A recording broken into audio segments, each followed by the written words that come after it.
Не надо стремиться побольше каких-то совещаний, заседаний там и так далее, форумов.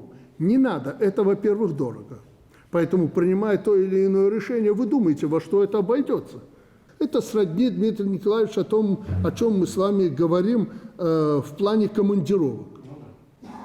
Но это то только что я подписываю командировки. Не бывает того дня, чтобы 2-3 командировки высокие должностные лица куда-то не ехали.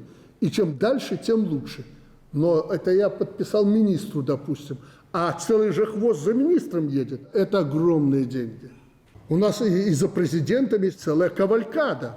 Я приземляюсь на вертолете. Почему на вертолете? Он должен сказать, одна из причин, что это намного дешевле, чем кортеж президента. Даже если там безопасность и прочее, я летаю на вертолете. И вот если я посмотрю, там столько автомобилей вокруг этой точки, как служба безопасности, на точку президента. Там вокруг этой точки яблоку упасть негде. Ребята, мы обнагляли до крайности. Такого в 90-х годах не было. И дело не только потому, что мы беднее были. Да, были беднее. Давайте с небес будем опускаться на землю, потому что мы на виду. На нас смотрят больше, чем кто-либо. Поэтому приводите все в порядок, не глядя ни на личности, если они не понимают, ни на ранги.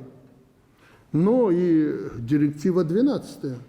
Я полагал, что администрация президента очень серьезно подошла к разработке этого документа. И эта директива должна была вывести идеологическую работу на качественно новый уровень.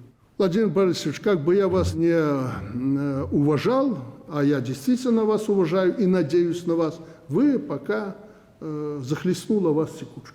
Поверьте, у меня опыта хватает. Я работал идеологическим работником, знаю, что такое кадры и так далее, поэтому я могу сходу оценить ситуацию и ваши действия.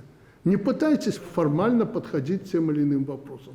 Принципиальнейшим образом вырабатываете их. Не можете или вам не хочется, не хочется не бывает, но вдруг что-то лучше не делайте и не предлагайте мне.